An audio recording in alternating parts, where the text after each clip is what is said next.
All right. Welcome, everybody, to Permaculture Smackdown. This is episode 41. So last week we went over questions and comments from previous YouTube videos from previous episodes.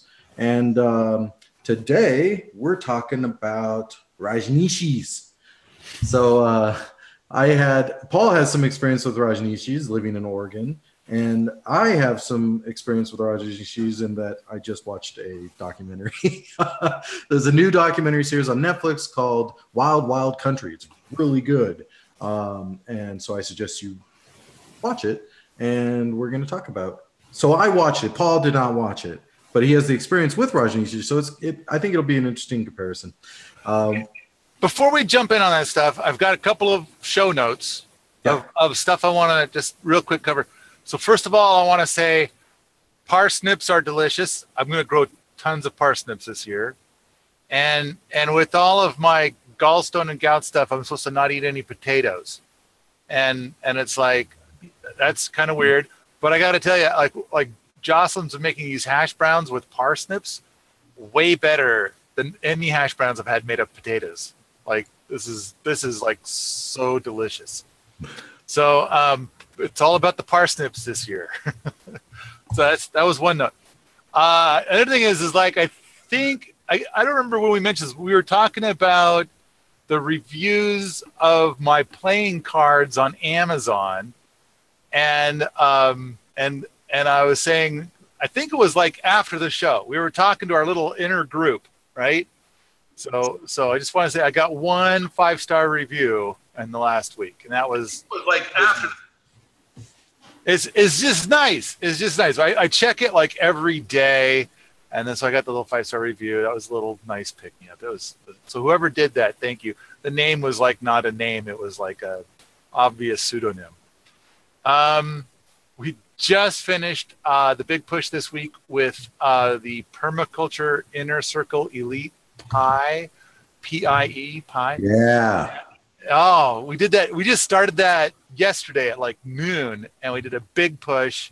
And so a bunch of people have been buying the pie, and a bunch of businesses have been lining up to get their stuff in there. Because we had some people, we set the pie stuff like 3 years ago, and we've kind of been letting it coast.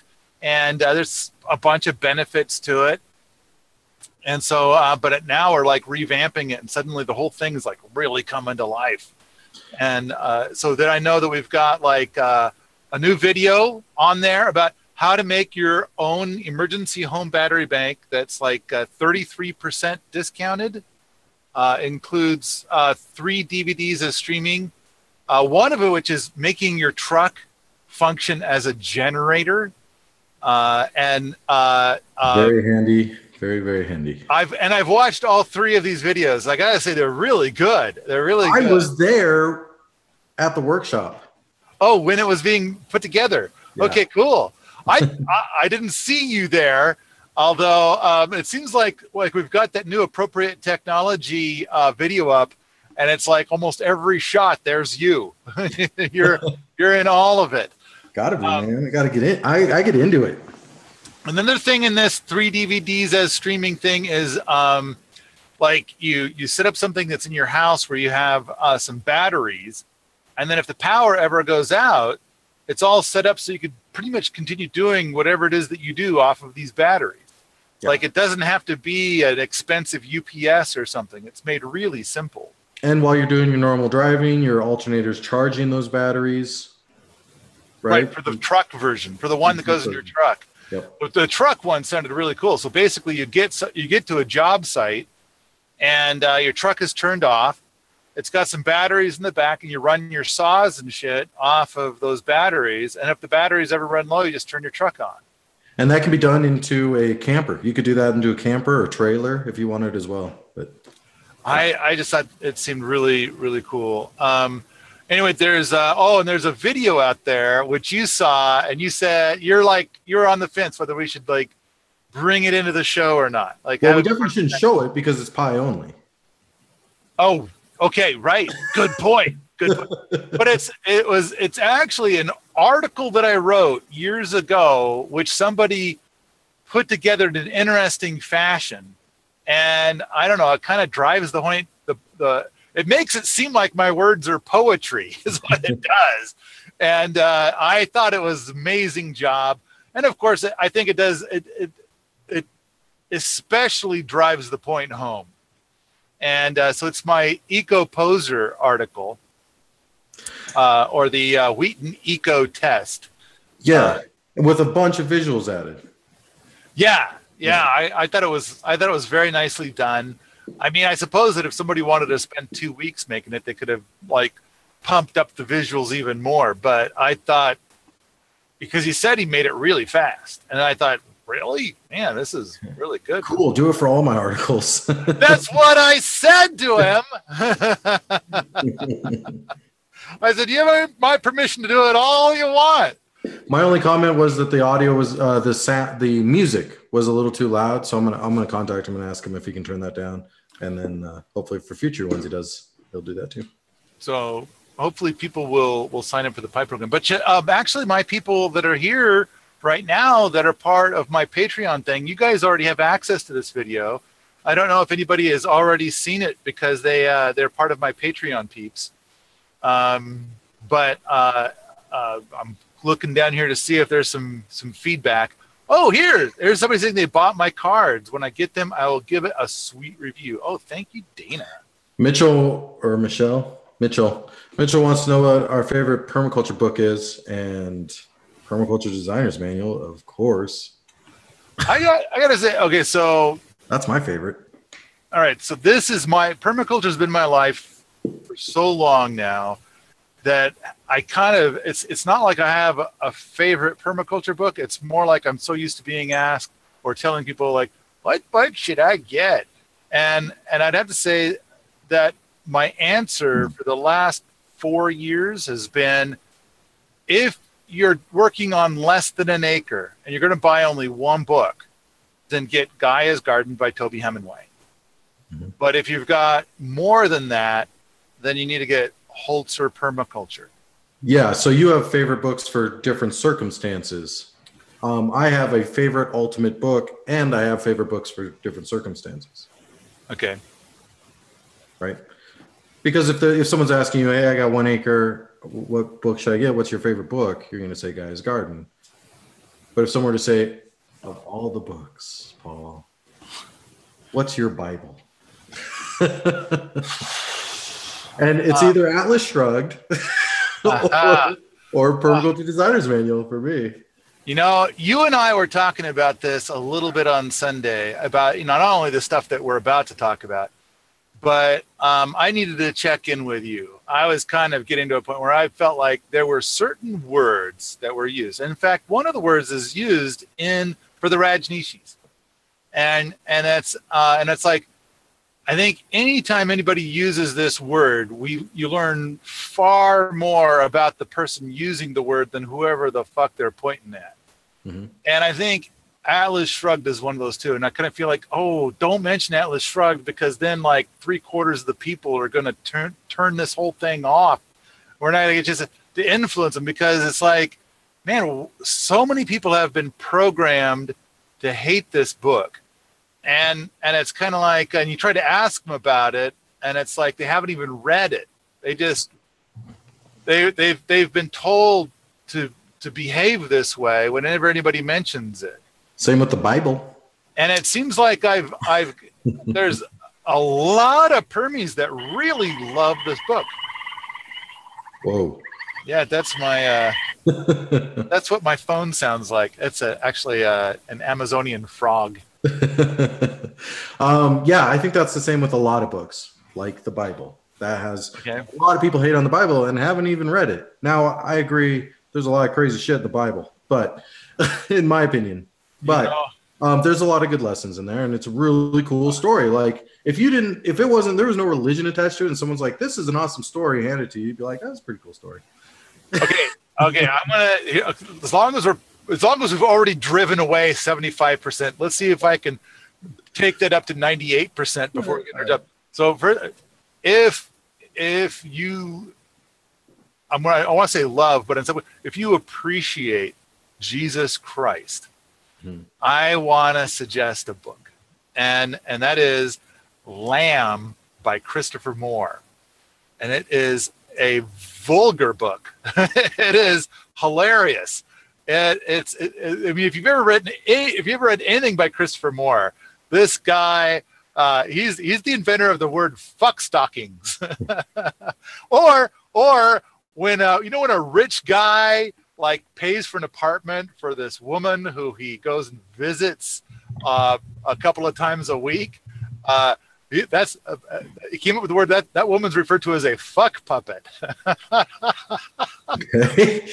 Okay, all right, this is horrible. I know, but it's so funny and wrong and funny.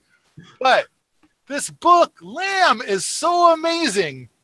There it is, because it's hilarious. It's vulgar. It's the story of Jesus Christ from the age of 6 until death, told from the perspective of his best friend, Biff, as they go on all their adventures.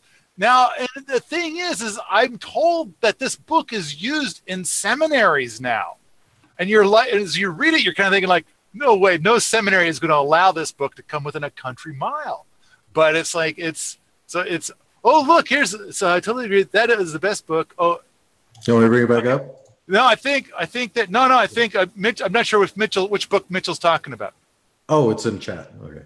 In the chat. So anyway, I really, so the key component is that, Jesus gets to be 13 years old and isn't sure how. He knows that he's the Messiah, but he doesn't know how to go about doing it. There's no like how-to book, how to Messiah. So it's like he's kind of on his own. He's trying to figure out, what do I do? So then eventually he happens to meet the guy that's the big cheese in Jerusalem, who really has no time for this obnoxious child, because he's already heard from his obnoxious mother, Mary, over and over and over again, like, my son's the Messiah. And like, right, sure he is, right. Every daughter thinks his son is the Messiah. And so it's like, so anyway, Jesus is asking, like, what should I do? And he's like, look, when you're a kid, weren't there supposedly 3 wise men? Well, why the fuck don't you go ask them? They seem to know what's going on. So he totally does.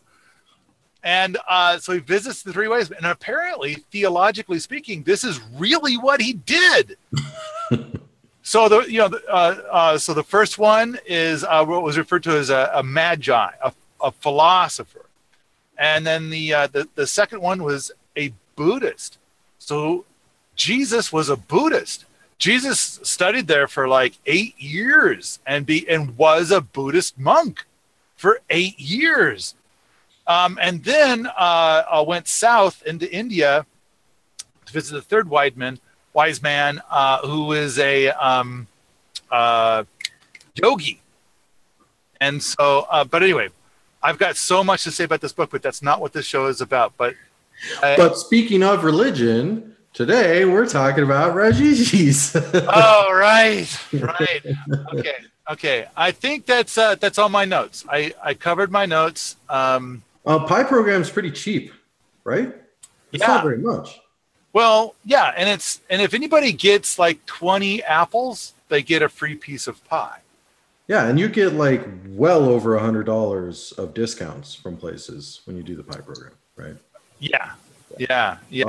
And so that's from a lot of businesses and from my stuff, and it's growing. There's more being added. It's like, oh yeah, now they are pouring in. I think this is really going to take off now. Well, you sent out that email. You're like, hey, check out the Pi program, and then we get emails like, why the fuck am I not in this? What the hell? Why didn't you come to me and tell me that my company could be in the Pi program? We're like, why didn't you tell me about this earlier?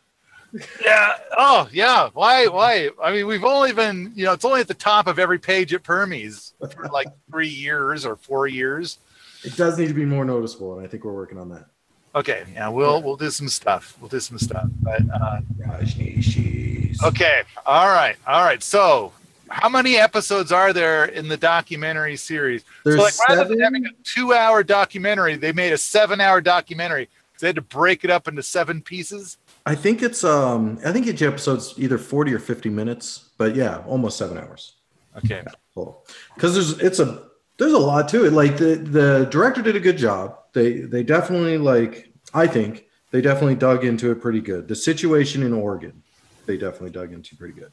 So for those that don't know, Rajneeshee is this guy in India, and this is how it starts. And he's saying a lot of stuff people liking, right? He's like the Paul Wheaton or Jack Spirko or whatever. He's getting a lot of people liking what he's saying.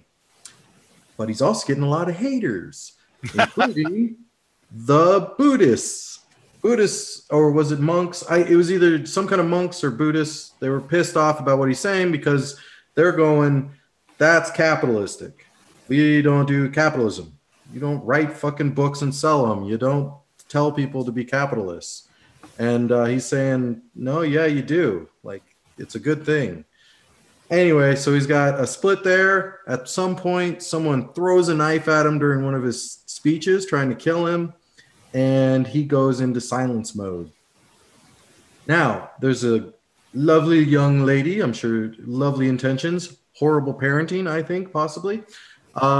She falls in with the Rajneeshee, and she's 16 when she falls into this guy, becomes a follower of the Rajneeshee. And eventually she becomes his secretary. Now, secretary is imagine you're the owner of a company, that's the Rajneeshee. She would be the CEO of that company. She's the secretary. Is just how they do it. That's what they call it. So she runs shit. She organizes everything and just runs shit, especially since he is in no speaky mode. He doesn't speak publicly. So the big initiative, after all the hatred, get the fuck out of India, you capitalist pigs, is let's go to America, because this lawyer from America is in India, a follower, and he's like, I think America is the best place to go. Freedom of religion, freedom of speech. We don't have to deal with any of this bullshit and worry about death threats and stuff for our religious beliefs. So it begins. They buy a big ass ranch in Oregon. I want to say 20,000 acres, something like that. Big fucking ranch. And its nearest town has 90 people. And eventually it gets down to 40 people. And that town's called Antelope. So all of a sudden, Antelope, these nice, fine, retired folks of Antelope, are swarmed by all these people wearing orange, because all the Rajneeshees wear orange or red. And all these people are showing up in their town, busloads of them. And then semi-trucks full of building equipment, houses, offices and, trailers. Stuff all this shit starts coming in. And one of the neighboring ranches is owned by the grandson of the guy who made Nike. So he's got some money. He's got a little bit of money and a little bit of influence in not only that community, but the whole state of Oregon. He's a pretty popular guy. Okay. So any comments up to now? From Paul? I mean, this is the part I don't know about, and so you watched the documentary. I did not, and so I didn't know that they even existed until I was in college, and I think that they'd probably already been there many years. I'm not sure how many years. They were already in Oregon. Yeah. Okay, so here's how it starts. They all show up and they're like, we fucking love to garden, man. That's what we're all about. And they do it. They build a city. That's their goal, is to build a city. Eventually, I think it tops out at 50,000 people are in this city. That's a lot of people. Yeah. I don't know if it's 50,000 are living there, but the population or size of it ended up being 50,000 people, and poor old Antelope neighboring is 90. So the folks at Antelope are like, well, this is not cool. Well, then I think the Nike guy, the neighbor, is like, what the fuck? This is not cool. There's way too many people. We can't handle this. Get out. We don't like this. And convinces the lovely people in Antelope that, like, this is not a good thing that's happening.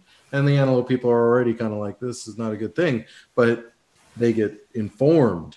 This is what these Rajneeshees believe. And they show them their meditation.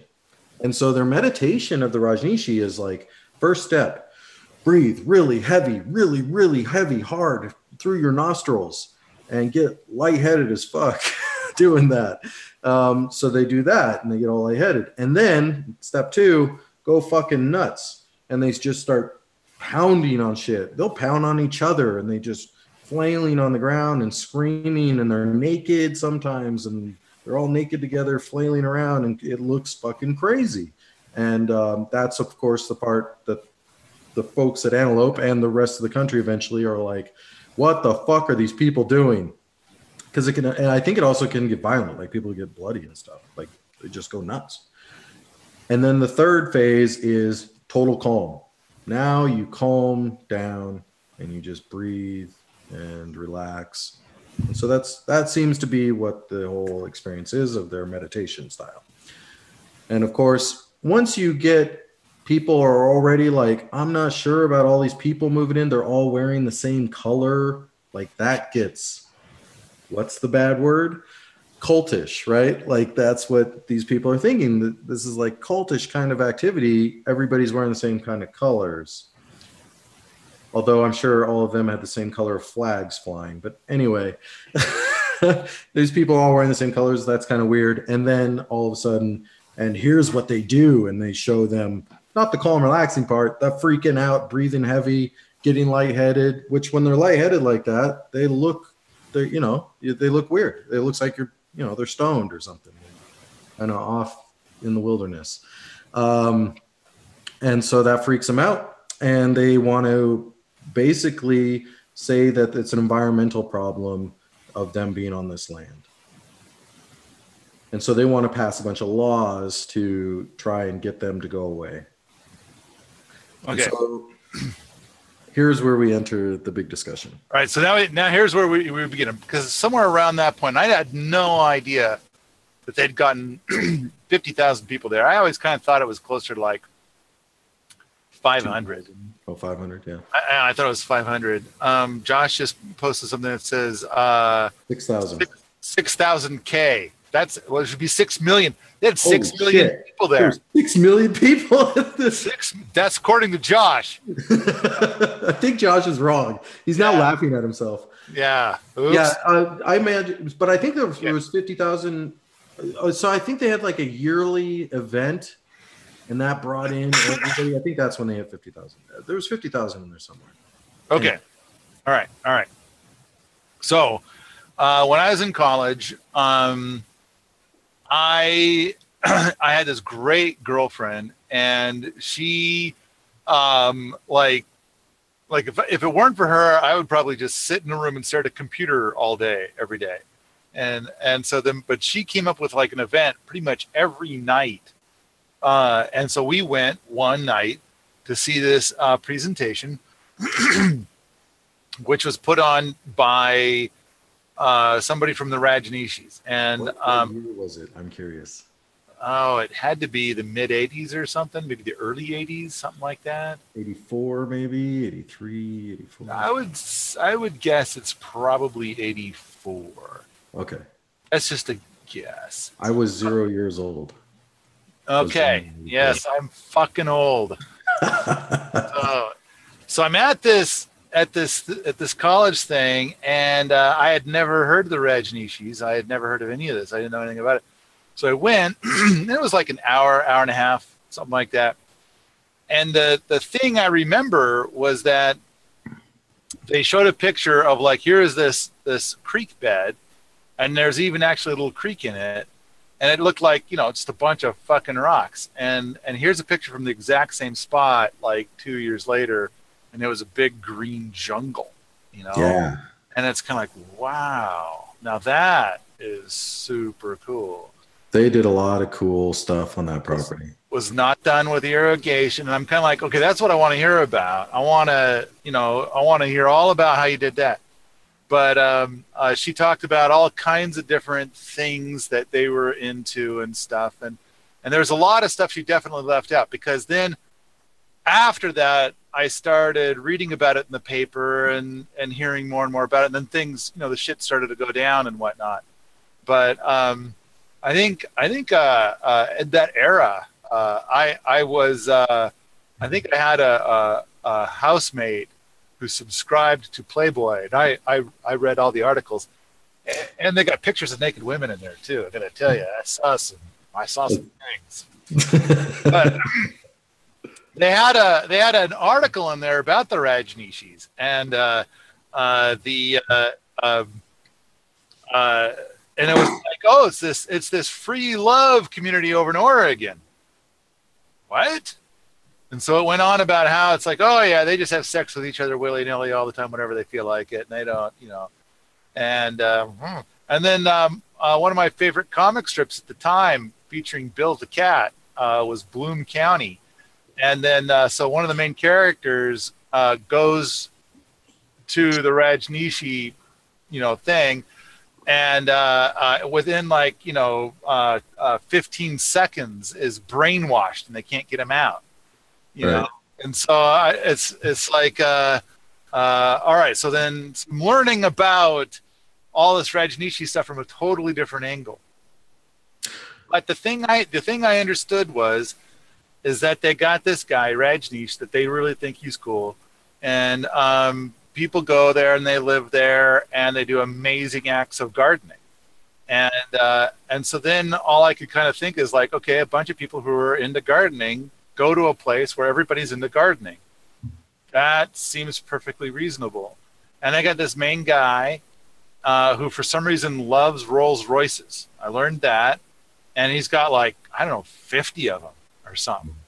And it's like, that doesn't seem to jive with the gardening thing, but whatever, who gives a shit? And I thought it was a great example of basically what you're talking about. If you live in America, you can do any weird ass thing you want. And so these guys wanted to have lots of sex and lots of gardening and dress in red. And it's like, you can do that. I mean, look, if you look around at the university I was attending, you look around at the grocery stores, you'll notice that pretty much every fucking person is wearing blue pants. It's kind of like, so what? They chose red, all right? Or Nike shoes. Yeah. So now you watched this documentary, which clearly has a lot more detail than what I was made aware of. I mean, I was following it, and I kind of got the impression, like my vibe on it was like, why do they keep fucking picking on the Rajneeshees? Just leave them the fuck alone. And then you're telling me stuff, and the reason why you want to get me drug into this, the Smackdown, talk about this, is like, yeah, okay, go ahead, do your thing. Well, let's talk about what they did. So when they're setting up the place, they're building a bunch of houses, tons of houses. They're building a huge meditation coliseum kind of place. They built a able airport. Yeah, they got money. They can handle jets. They got freaky amounts of money. I mean, if they got 50 Rolls Royces, it kind of gives you the idea that these guys might have some money. I don't know that he had the 50 Rolls Royces at that point in the early stages. He was definitely attracted to bling. That's what he liked. He liked shiny things. He didn't wear a lot of shiny things. He wore his all white robes, but he had his blingy bracelet on and stuff like that. So he tried to be simple, but with those extra, little things that were super blingy and cool. So it's kind of like he didn't have all this luxurious shit like a typical rich person would have, but he did have fine things that rich people would have, like the finest of the things that the rich people would have, but he wouldn't have the not so fine shit that rich people would have. I don't know how to explain that, but it was like he went for the super big stuff, but not like the mediocre. He wasn't going for the boats. He wanted like, anyway, doesn't matter. So, so they build all this cool stuff and they start gardening and they're like, we are going to build a self-sustaining community, a city that can sustain itself. So you need a lot of shit for that. So they have a lot of people, a lot of money. And yeah, when you get there, it could be the 15-second I'm hooked, right? Because it's like this fucking awesome community of really nice people. They all have the same goal of living a sustainable lifestyle in their own city. Fuck yeah, that's awesome. Okay. So that's what they had. And then they had neighbors. And the neighbors were like, kissy, kissy, we love you. We're so glad you're here, boosting the economy. I also want to say a lot of them were not from America. A lot of them. A lot of the Rajneeshees that first got there and started setting up everything, not American. These are people from India, all over the world, Germany, all over the world. So they're immigrants. A lot of them are immigrants coming into the country and building a city. Okay. Yeah. And so the neighbors aren't digging on this so much. They want their property not to be a city. They don't want, basically what their big concern is, from what I could see, is these people aren't like us. They don't believe in Jesus. And we have certain laws that we like. If 6,000 people move into our county, that's more than our county. And they will get to change the laws to whatever they want. Fuck that. And so that's when they went on the offensive and really tried like voting on things that would screw up what they had going on in their own little community, or big community, I should say. And that's when the Rajneeshees are like, you're right, we do have the numbers and we're going to fucking do that. We are going to outvote you on all this shit. Well, okay, to give a little bit, just 3 or 4 days before we're going to outvote you, we're going to fuck up your shit. Then I think that what I remember reading in the newspaper, and what I kind of got the feeling that there were these local people that basically felt like, hey, if you move into my neighborhood, you better love Jesus, and you better have a conventional house, and you're allowed to have 3 kids, maybe 4, and you better drive a fucking Ford truck. Nothing else is allowed. Ford only. So they've got like some standards, but it's America. Yeah, it's like, standards that they're used to. And it's like, yeah, they've got their own standards. And it's like, if you don't live your life the way I command you to live your life, I will do everything in my power to fuck up your shit. So what I read in the paper is that the locals were losing their shit over the Rajneeshees, and they were being awful. They were being just horrible. They were being everything that you expect from, 1960 Southern United States, hating all black people kind of stuff. And it's like, you're not allowed to live your life the way you want. I require you to live your life the way I want. Minus the violence. I don't think there was much violence. I don't know if there was any violence. Like, I don't think the people from the town were physically attacking the Rajneeshees. And I don't think the Rajneeshees, and that's all probably political, because nobody wants to be the one that throws the first stone, because that person's going to get fucked. Okay. All right. So a lot of ugly words. Yeah. A lot of very mean things were said.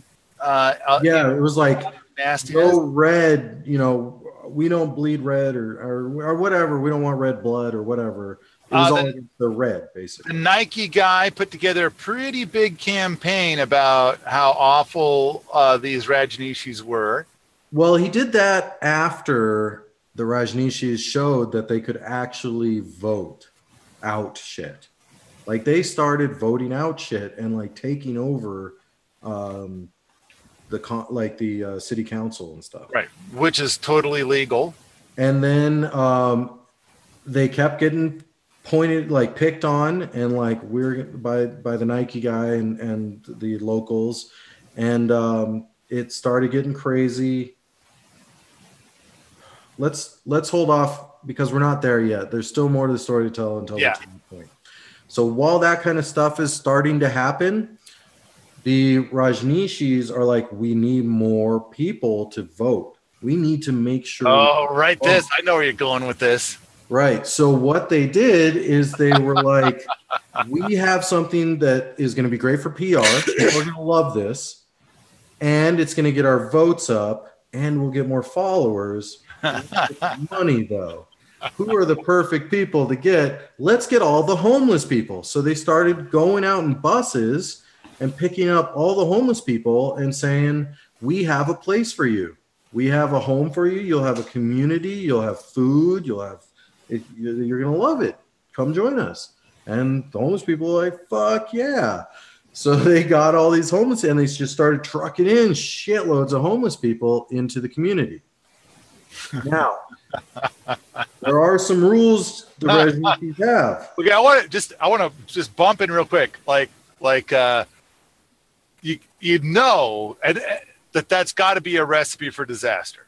Yeah, it's like for every homeless person, you probably need to hire 2 psychologists, because it's like this. What we're doing is that there's people who probably would prefer to be institutionalized, but it's like they're kicked out, and they're not getting the mental health care that they need. And a lot of times they end up on the street, homeless. Yeah. And so it's like, or they want to be in jail so that they have food and housing and stuff like that. And there's a lot of it's like veterans. There's military veterans, PTSD. Like there's probably a lot of vetting you want to do before bringing people into a community like this, but they don't have time for that. They need the votes. Right. I think if you're going to bring people in, homeless people in, you better be prepared to care for them more than you would care for an average person. They need a little bit more care. Well, they're not familiar with your society. They're not used to it. They're not familiar with how things are, how you they don't adapt to change well. Right. Well, basically what we're trying to do is we're setting this whole thing up. It's like, you bring a few busloads of homeless people. It's kind of like, you gotta expect there could be some trouble. Josh says, don't look good in orange. That's what I was thinking through the whole thing. I'm like, you guys look like prisoners. Like, why orange? But anyway, I got my, because I thought we might be talking about this. I got my reddish shirt on. Yeah, yeah. All right, go ahead. Keep going. Okay, so they bring in all these homeless folks. They have a couple laws. Law number 1, no drugs, which was pretty contradictory and hard for the folks that weren't Rajneeshee and against the Rajneeshee to fight them, because they wanted to say these are a bunch of drug addicts. They got them on the free love thing because people are not down with the free love, especially at that time, because the 60s and 70s had passed and it led to a lot of drugs, and people generally didn't like the whole free love thing and still don't today. General population, not a big lover of the free love. And so it was enhanced then because it was just after the whole free love, the conservatives won against the free love. All right. So, so no drugs and only 2 beers a day. So for a homeless guy, that's pretty devastating. A lot of homeless folks. That's pretty devastating. You want to drink all the time, but you're getting free housing, you're getting free food, and you're getting a supportive community, and you're doing these meditations, which get you high. and they might be getting some of that free love. And they might be getting some free love too. Yeah. All right. So big problem happens during one of these events. Homeless person goes up to Sheena, who's that 16-year-old girl, was 16. Now Sheila. I'm pretty sure her name is Sheila. Sorry, Sheila. Was it Sheila? Ma Prem Sheila. Sheila. Okay. Goes up and picks up Sheila by the neck and shakes and chokes. And this guy is drunk or going through a psychotic thing or something. So she did the right thing or the community did the right thing. Basically her, and she has like a following. So there's like, the government is these 9 people or whatever, and she's in charge of all. And she does the right thing. She says, no violence. We don't allow violence here. You are now banished, and banishes this guy, which is pretty devastating. That's the right thing to do. If someone's going to do that kind of shit, that's the way I think a lot of crime could be. If we had tight community, a lot of crime can be mitigated by saying you're banished, because nobody wants to be banished. There goes your food. There goes your housing. There goes all your connections, all of that. All your free love. Yeah, all your free love. Not only that, but you're in the middle of the fucking Oregon Desert. Get banished to the Oregon Desert's not very cool. But then she took it a step too far. This is before it goes all public, but this is how it happened. She decides we need to start messing around with the chemicals. So they build these 3 trailers together, which manufactures drugs. And these are hidden drugs. It's not like they're just passing out drugs, because they're drug free, except for, what the elite want. So they start making these calming drugs. What do you call them? Sedatives. And putting it in the alcohol. And now the homeless people are calmed the fuck down. Hey, have you ever seen that show Serenity? Or which one's the movie? Which one's the movie? I think the movie's called Serenity. Firefly is the movie. Serenity is. No, Firefly is the series. Okay, yeah. Either way, the movie is Serenity, and in the movie, then there's the birth of that bunch of people, the Reavers. Yeah. And they all came from a planet where they tried to sedate the whole planet. Right. But it turned out that like 0.1 of the population had the opposite effect. And they lost their shit, and they ended up killing everybody else on the planet. That's not what happened here. But I get it. Not exactly, but you start doing that kind of shit. It's like, oh yeah, things we brought in this element of the homeless, the unpredictable behavior, and then one of them starts to throttle the leader, and it's like, yeah, you could kind of see that one coming. Yeah. Yep. And then it's like it moves on to something twisted. So this is where it takes a hard left. I thought everything, whenever I opened the paper and there's something about the Rajneeshees, I always kind of thought, why do they got to keep picking on these people? They just like being naked gardening, that's they're like all about Ruth Stout, so just let them wear red clothes, be naked a lot, and garden. I don't understand why everybody's got to be so angry at him. Then the whole thing takes a hard left, and it goes downhill fast. But this is not. I don't think Rajneeshee himself knew about this. I think this is all the actions of Sheila and her gang. And so the Rajneeshees, if this was publicly known to all the Rajneeshees, they would not be cool. That's why she did it secretively and snuck the drugs into the beer. And so, it only takes a few bad apples to fuck up a good thing.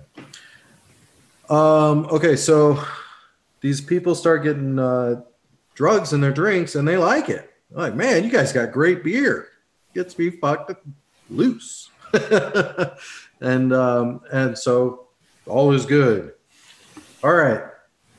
So now they got the votes.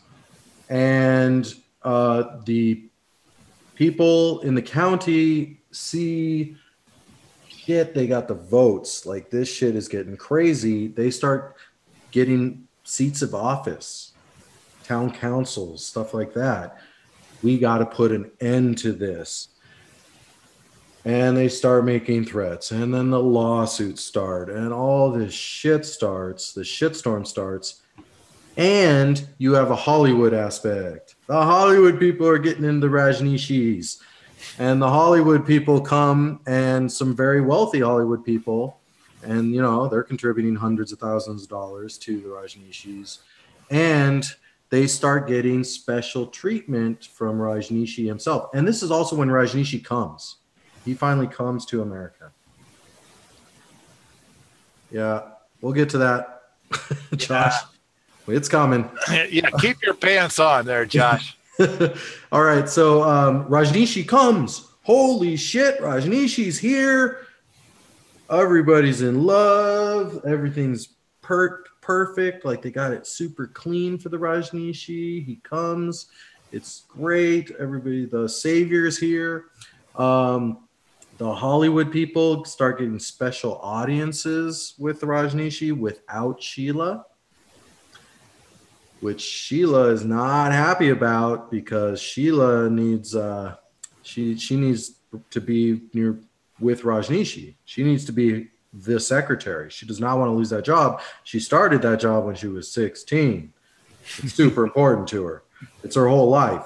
And why I say bad parenting on her side, it's like, first of all, I think if you worship someone like that so much, I think there's an aspect of you didn't have a great father figure. Like, because you should be worshiping your father figure, not some other guy to be your father figure, is kind of my thinking. But anyway, so she's got this, she's getting really worried because the Hollywood people are getting close to Rajneeshee. They're buying him blingy bling, like the super nice bracelets and stuff like that. Start having meetings with them behind her back, or, you know, where she's not allowed in or not included. And she starts going a little crazy. Now, while this is happening, they got to build super bunkers and shit for the Rajneeshee, is what she's saying. And so she builds like bunkers to house the Rajneeshee with trapdoors and shit like that. I didn't know about that. Literally like 7 trapdoors before you get to the main, like hidden trapdoors before you get to the main place. Things like, I don't know if it was 7, maybe 5, something like, it was a lot. So it's super secretive bunker area for the Rajneeshee in case shit gets crazy. Now they start. So the Rajneeshees essentially win. They take over the city council. They like own. Oh, they made their own city. They made it official. The Rajneesheeville or whatever it was called is now its own city. They incorporated. It's Rajneeshpuram. Yeah. That's just my memory from the 80s. And so it is now incorporated. They are their own city. They have their own, not police force, peace officers, which used to be what police were called in America, was peace officers. They had to change it to police because it wasn't all about peace. Okay, so they got their own peace officers. And peace officers, now these guys are from other countries where a lot of police have machine guns. And so their police have, I don't know if they had fully automatic machine guns, but they had semi-automatic for sure. And their police walk around with semi-automatic guns. And then they start taking over Antelope, buying Antelope, basically, is what they're doing. Because they want Antelope to no longer be Antelope. Got to take it over. It becomes Rajneeshville 2 or whatever. Well, they didn't want the threat. I mean, they were getting really threaty, you know. Well, they needed to control the county. Right. That's what they needed. And they didn't want the threat of these local. They don't want the access. It's the only access way into Rajneeshville is through Antelope. Right. And there's a lot of people getting really ugly and nasty. And it's like, look, we're just going to rub money on this until the problem goes away. Right. So they start buying up houses. Now, a lot of these people that live here, they've been trying to sell their house for 20 years. Now, all of a sudden, yeah, you're going to pay me top dollar, my asking price for my property? Fuck yeah, here you go. My store? Yeah, here you go. So they started buying all these stores and houses. And of course, this makes the Antelope people even more upset. They buy the park. But there's these hardcore, like 40 in the town that will not sell. We're sticking this out. You guys are wrong. You will die out and go away. And so you're going to make a mistake somewhere, right? That's kind of what they're hoping on. And I think that's what the Nike guys like. Like, we're going to get them. We're going to find a way to get them. We're going to push them and push them and push them and push them and push them and harass them and harass them and harass them until they make a mistake. Yeah. And they did. So they were harassing and pushing lawsuits, all kinds of shit. taking them to court all the time, and then bombing their hotel. Someone bombed the Rajneeshee hotel in Portland because they have their own hotel in Portland. So Rajneeshees, once that bombing happens, then it's ultimate like, fuck you. They start, we're going to annoy you until you sell these houses, and you're going to hate living here, and you will sell cheaper than what we would have offered you. Like, you pissed us off, so that's what we're going to do. So they do nude park right in town. Yeah, the boobies are coming out. Dicks are flinging. And so they open this nude park, and of course, they don't like that. And then they supposedly start doing things like shining super bright lights into their windows, into the people that live there, into their windows to annoy them. And just stuff like that. Now, no the violence. Thing about the light, we talked about that on Sunday. Now, were you able to verify that the Rajneeshees actually did that, or was that just rumor? Like, it's possible that the people in the town of Antelope made it up just to be able to say that they're awful people. But I mean, like, there's stuff that the Rajneeshees did that was like, and mostly from Ma Prem Sheila, and that's like, that is, you have broken the law. You're going to fucking jail. But the lights, I kind of feel like that doesn't seem like a Rajneeshee kind of thing to do. I don't think, all right, I do think it was done. I don't think it was a Rajneeshee initiative. I think what it was there are certain people in any community, especially when you get a large community, that are willing to go to the extreme for what they're wanting, right? Yeah. So there's a couple folks that are like, we know how to harass. Like, the nudist thing isn't working. It's not enough. We got to sign flashlights in these people's homes. So I don't think it was like the police force doing it. Now, they did say that the police force were constantly running their police lights. Like, there's no crime, but they're just driving around with their friggin' police lights going. But I mean, that seems fun, but that's only for about 5 or 10ten minutes. Yeah. It's not going to get old. Yeah. So look, I found the switch to turn it on. Look, there they are. They got town council. They have the police are now all Rajneeshees. They're not police. They're peace officers. And so they basically own the town, except for these few holdouts, the 40 holdouts that are like staying strong with their property, but they own everything else. They got the town.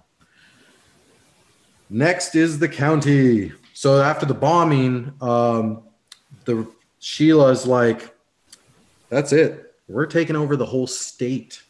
We're going to start with the county, and we're going to take over this whole state. Fuck you guys. You're attacking us. You're bombing our people. Which, it's like, we're peaceful people. You're bombing us. Now, this is all before the drug incident, or like, this is all before the drug incident was known to everybody. But it was after the drug incident where they're drugging homeless people. So that was, so needless to say, they had a great idea. I think they could have done great, but they made some big mistakes along the way that cost them dearly. That if they would have stuck with their belief system, I don't think they would have made those mistakes. But then again, belief system. So one huge advantage they got by coming to America was freedom of religion, becoming a religion, and getting that tax status of no taxes because you're a religion. That ends up hurting them because, well, we'll get to that. Yeah, that comes later. Yeah. So they're on the full offensive. We're going to take over Oregon. Legally. I mean, everything that they're doing, except for drugging people, and then the light thing. I mean, the light thing is even an edge case, but I don't think that they did the light thing. But everything's on the up and up, with the exception of drugging the homeless people. That was like, that's not okay.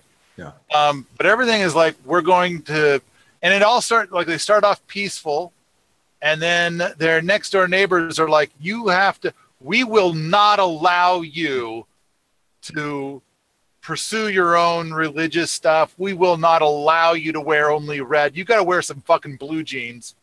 We will not allow you to garden. You got to go buy your food at Safeway like the rest of us. We will not allow you to do whatever it is. That's a Rolls Royce. That's not a Ford Rolls Royce. That's a Rolls Royce. Those aren't Fords. We will not allow that either. We're going to not allow, you have to, if you're going to live in this county, we require you to live your life the way we tell you to, or else. There was definitely a lot of bad publicity going out. Like there was a huge PR move to fuck with the Rajneeshees, make them look terrible. So that started that big campaign. And now with all these lawsuits, all this shit happening, Rajneeshee's there. Rajneeshee's getting coaxed by the Hollywood people. Rajneeshee finds out about the drugs in the beer.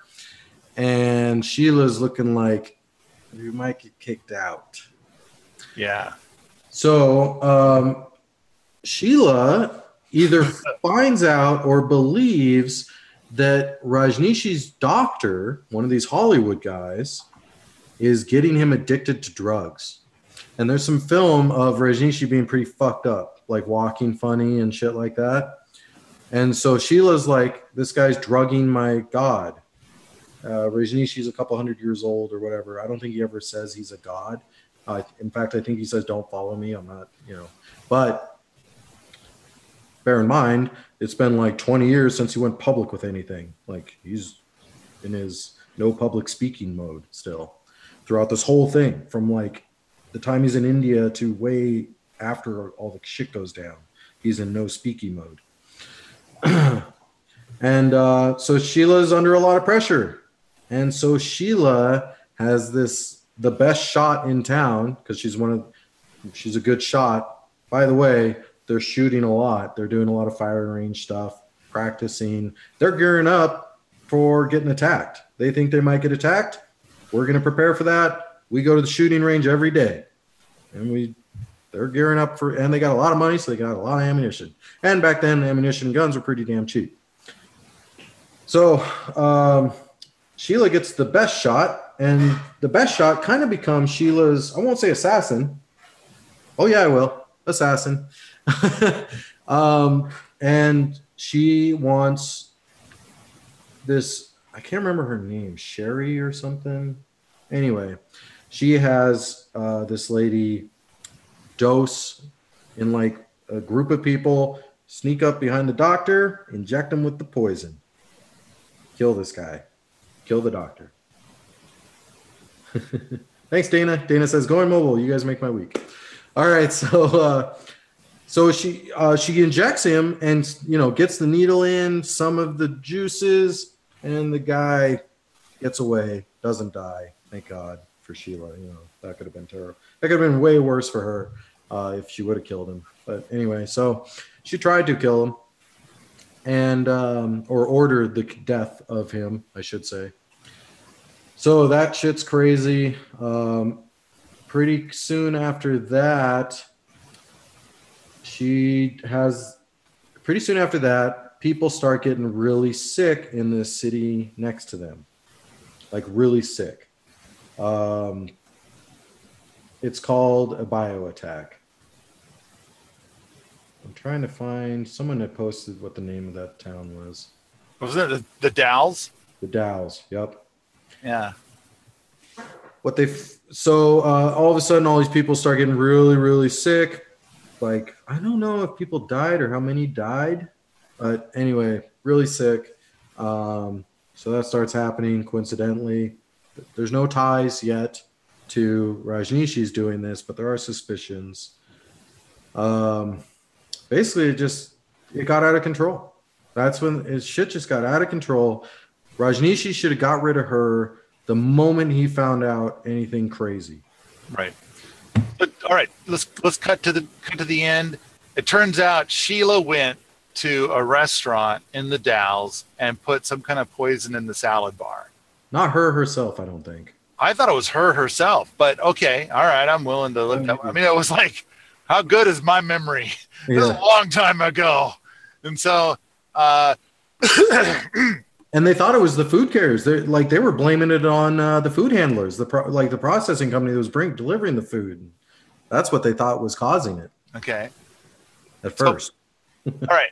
Anyway, the grand summary of all this is that a bunch of, I'm going to say probably lovely people moved into a space, and their behavior was unconventional. The locals behaved very poorly. They were awful, monstrous people. And everything that the Rajneeshees did was totally legal and legit, and they're just trying to mind their own fucking business, but they were provoked.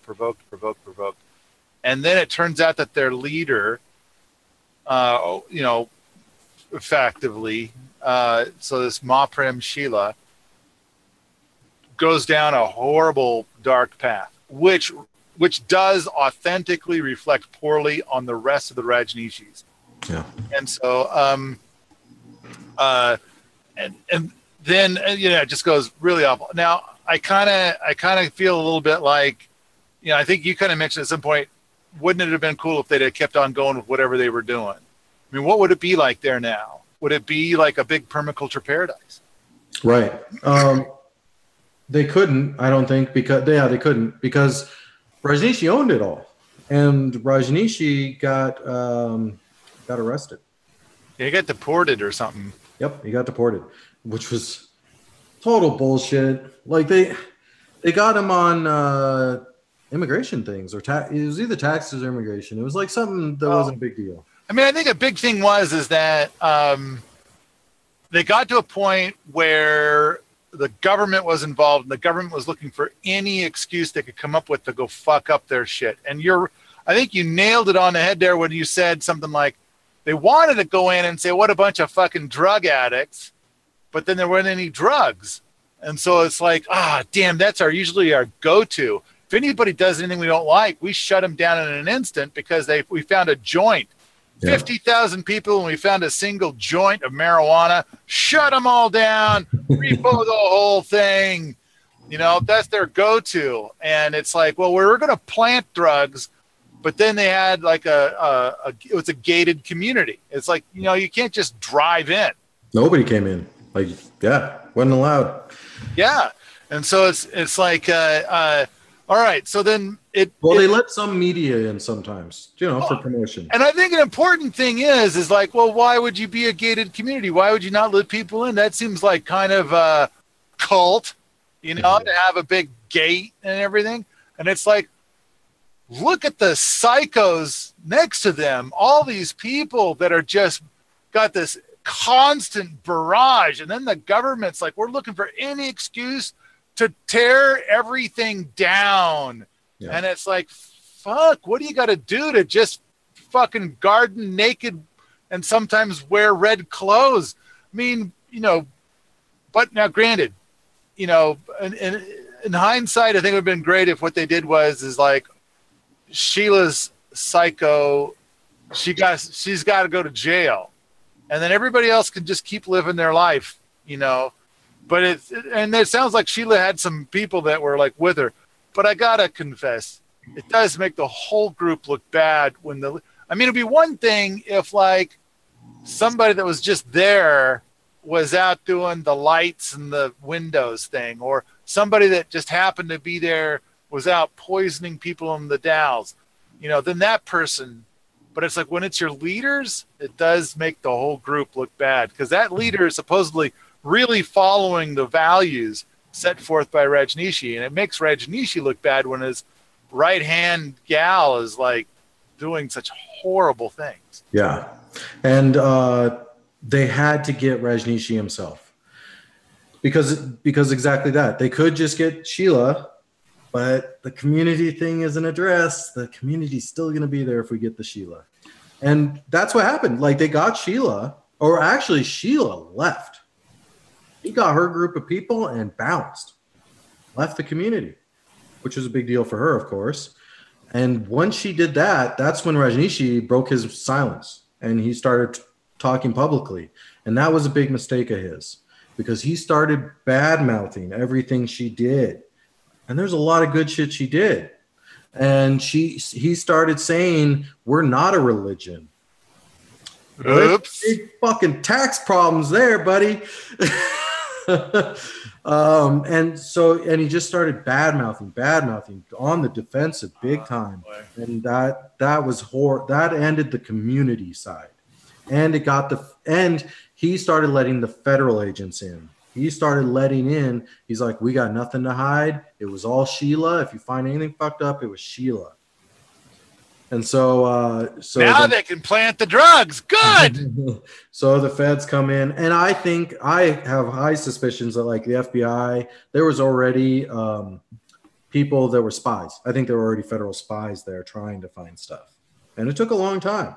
Like they didn't find anything. It ended up being the county that found shit, and because of this whole poisoning of the restaurant thing, finally got Sheila for that shit.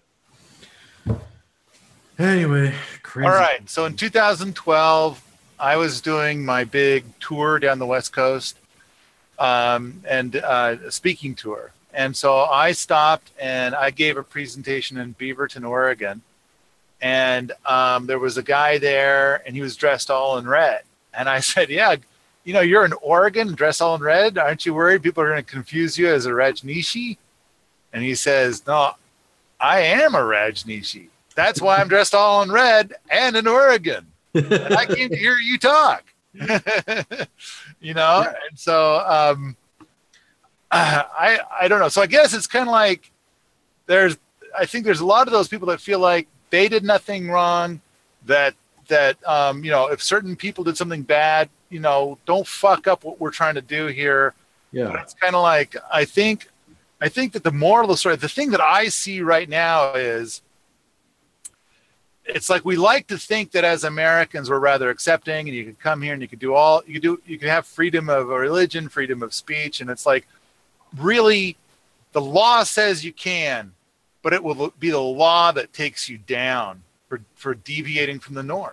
Yeah. If you're a weirdo, if you're a fucking weirdo, we're gonna make shit up and we're gonna fuck with you until you just stop being so fucking weird. Yep. And it's like I think you're going to get a lot of grief from your friends, from your family. They're going to try and take you down. And then if you move to a whole different country or a whole different county or whatever, then it's going to be your neighbors that are going to try and say, thou shalt not. You are allowed to live your life by my standards. You are not allowed to live your life by your standards. And so it's like, and I travel a lot. I get invited to a lot of farms and gardens and all kinds of events. And I visit with all these people. And it is amazing how it's other people in the community that want to fuck up their shit. It's like, I want to grow a garden. No garden. No. Well, I want to make a raised bed. No, everybody knows if you're going to have a garden, it has to be flat, and you have to rototill it. It's the way you garden. Anything else is not gardening. Anything else, we're going to have to come fuck up your shit and plant drugs on your property. And it's like, it is bizarre how extreme this is.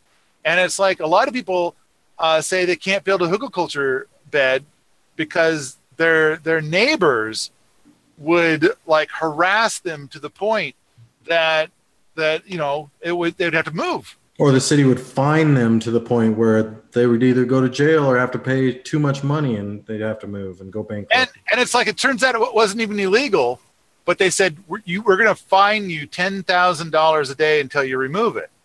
And then you hire all these lawyers that say it's that's not a legal thing for you to be able to do, and it's like, yeah, well, we're doing it anyway. Yep. And we'll see you in bankruptcy, fucker. Yeah. So it's like, what? I remember seeing a comedian recently, like not in person, but on Netflix or something, and it was like this comedian was saying like, Americans keep talking about how it's the land of the free, and it's like, you want to, you guys have like some of the least freedom around. You want to see freedom? You go to you go to Amsterdam, where you could be fucking a prostitute, smoking a joint, and blowing it into the face of a cop, and there's nothing you can do. That's freedom. And it's like, what do you have in America? You couldn't possibly get away with that. We have the potential of freedom. I think we have the potential to be the most free. There's another comedian that made a joke of, we are a great nation. We are not the best nation. And he gives the example of, every man in your family maybe beats your wife, and you beat your wife less than the rest of them. You're a better husband, but you're not a great husband. I don't know. They might execute a guy if you don't beat your wife enough. They might be like, dude, the whole neighborhood's going to shit because of your wife. You're not beating her enough. And it's like, so there's crazy stuff about standards. I mean, why is it? I mean, I thought when you were telling me on Sunday about the story of they bought the park in the town of Antelope, and then they kept being nude there, which pissed off the people of Antelope to such an extreme degree. And I'm sorry, that's just awesome comedy. First of all, in the state of Oregon, totally legal to be topless. Women can be topless as much as they want. And there were several times when they exercised that option and it made my day. Okay. But it's legal. It's legal. And what's hilarious is these people that don't know the law and they lose their shit. And it's like, and it was like, what is this? Why are you so afraid of the boobie? What has a boobie ever done to you that's caused this kind of reaction? Now, there's been a lot of stuff recently about women nursing in public, and I think we're making a lot of good headway in there. But why is it that we've got so much shame? Why is it our society has got this twisted level of shame around sex? It's like I spent some time growing up on different farms, and it's like these animals seem to not have a lot of shame about this, But as far as being a human being, it's like, there's so much shame. You're going to be shamed if you do and shamed if you don't. It's like you can't possibly win. You're going to get shamed whatever you do, and shaming people seems to be the biggest pastime. And it's like, no, if you shame somebody, that's good. Yeah, those people in Antelope, they were supporting each other and patting each other on the back. Good for you, shaming those Rajneeshees and being angry and hostile towards them, because we're a community built on hate and shame. Well, I think there is times where shame is good, right? There's definitely beating your children, shaming people for beating your children. That's a good thing to do. There's a lot of things that you should shame. So the where I try to look at from the other point of view is I compare it to something like what we're dealing with in America, worried about Muslims coming. So we're worried that a bunch of Muslims are going to come and they're going to start getting laws passed where it's legal to do weird shit that their culture finds to be normal. Like that seems to be a fear of people. Same with Mexicans, same with any large group of immigrants coming in. Right? So you don't want your laws to be changed to be regressive, right? You don't want a law to come in saying, yeah, women have to get circumcised now, clitoris, or women have to whatever. They have to wear the veil, or they have to wear stuff, or they can't drive, or whatever. You don't want people coming in and making those laws. And I think that's where I see these people in Oregon, the Antelope guys, going, we don't want a bunch of nude people walking around. That's not how we roll. In lovely United States, where it's like, it's state law. So if you don't like that, go to a different state where it is illegal to be nude. Right. So I don't know. I kind of feel like there's a lot of truth to it, that if you want somebody to break, you just got to harass them. But of course, we've got laws about harassment as well. And so, well, not when the government's doing it. It's okay for them to do it, but nobody else can do it. No, it's not okay for the government to do it. And there's laws against it. And if you document it, then whoever it was, because what the government will do is you'll go after the government, and then they're going to pick those people and get rid of them. It's not like if you're being harassed by the government, that suddenly the whole government gets shut down, which is what happened to the Rajneesh Purim. I could say that there's lots of things that the government harasses people on. Oh, they do. Yeah. But it's illegal. But they do. And they do because, most people aren't going to retaliate. But it is against the law. And you can't, if they're doing illegal things, there's laws against that. There's things they're not allowed to do. Hell, you can watch a bunch of cop shows and shit. Like, you can't do that. Oh, and if it gets to be 72 hours, we have to release them. It's the law, and it's like, here's what we can do, and here's what we can't do. And it's like, there's laws in place about what they can and cannot do. And it's like, we don't have something to arrest them for. We don't have something to detain them for. We're missing all kinds of pieces out of all of this. We don't have cause. And it's like, no, there's laws. And it's like, so, harassment is not a legal thing. There's checks and balances. Well, yeah, that's fine to have checks and balances if they're enforced. You look at like what men go through in our country we don't need to go down that road, but there's a lot of harassment with like family court system against men. And I'm sure there's lots of harassment against women on certain things, and that the government does. Family court system was the biggest one that I could think of. Like, most men are not going to get favorable treatment in family court system. Is that harassment? Yeah, that is an ugly space. I had a thought the other day, and for the last 3% of people that are still watching, this will probably drive them off. But about some of the recent school shootings, then my thought was, I'll bet that if you look into the reasons why the teenage boy suicide rate is 4 times higher than the teenage girl suicide rate, if you look in and solve that problem, if you look into it, figure it out, find out what's going on, solve that problem, that you will have inadvertently solved the school shooting problem too. Yeah. I think, as just a speculation, it's a guess. I'm at the very least curious. Most school shooters are under the influence of drugs. Legal drugs, prescription drugs. So I'm a freaky tall guy. I'm sickeningly tall. I freak a lot of people out. But I remember when I was like 19 years old, I met a guy, and it's like, it's rare. It's like maybe once a year I run into somebody who's as tall as I am or taller. And it's a weird feeling running into somebody that's taller than me. That's an odd sense of like, this is weird. I'm having a hard time dealing with this. I'm not the biggest tree. Yeah. So, but anyway, when I was 19, I ran into a guy that was my height, and I was 19, he was maybe, 30.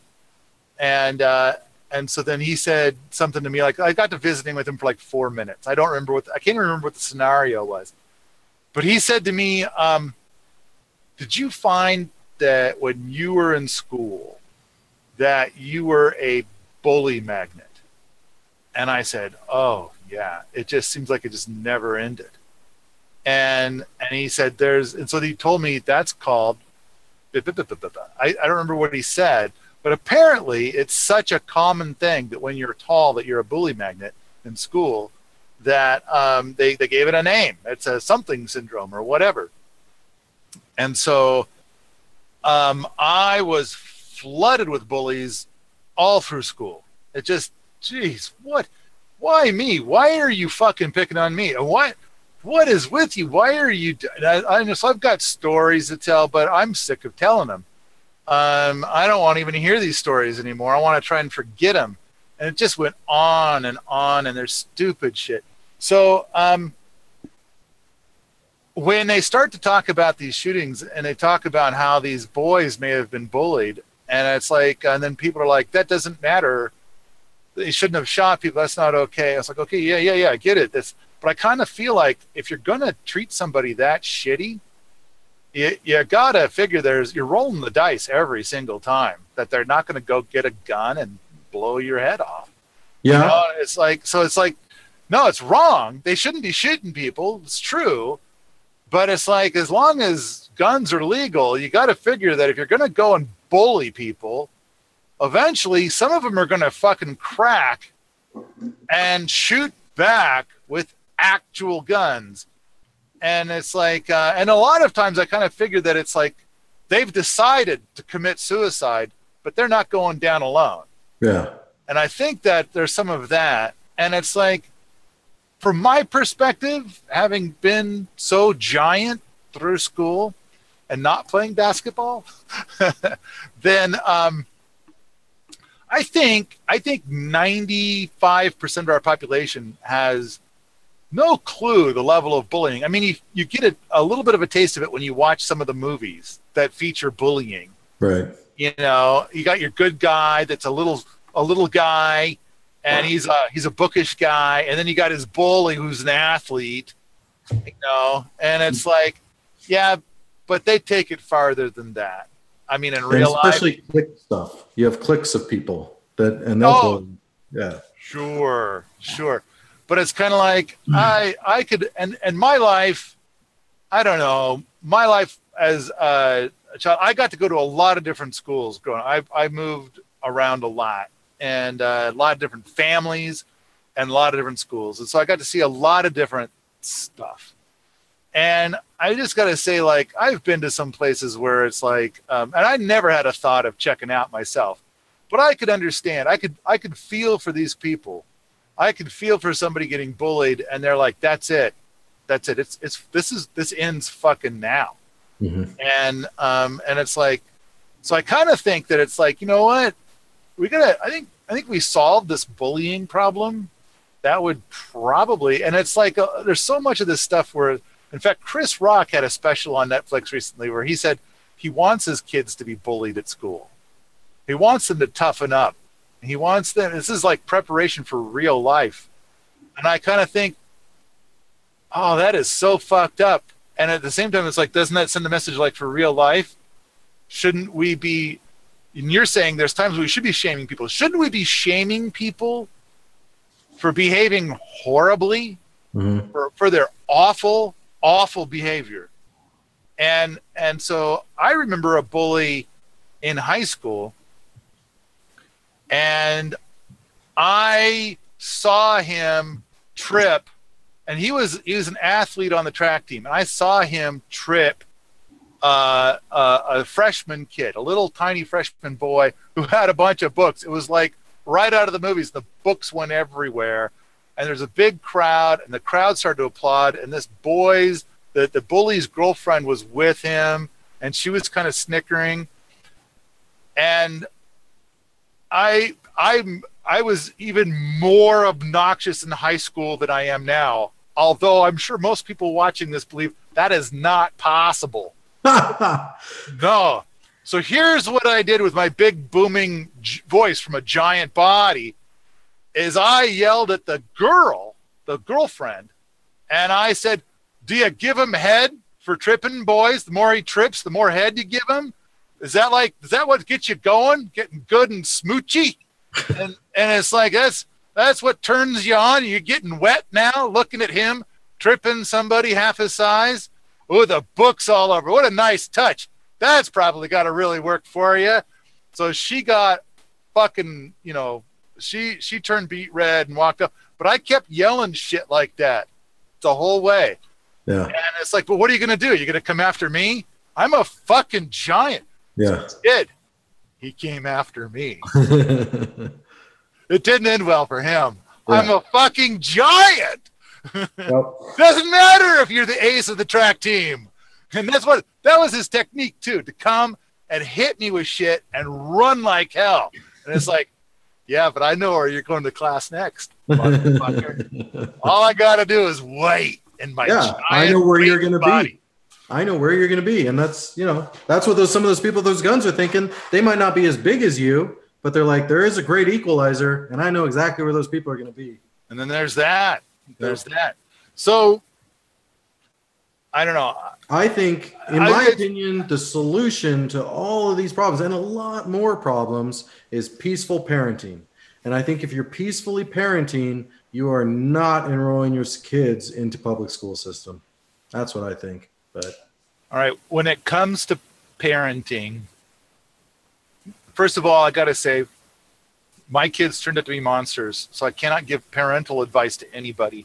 And I kind of feel like the only people we should ever listen to for parental advice are people whose kids are fucking awesome. yeah. And then it's like, I don't care if you've got a PhD in this shit or not.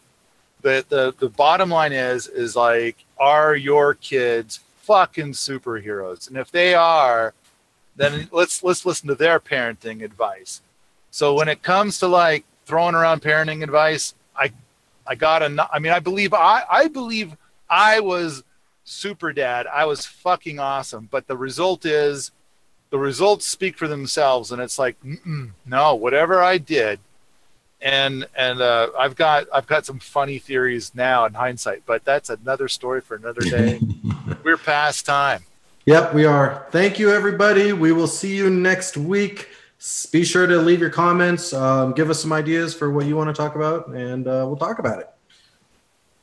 That's all. Bye-bye. Bye.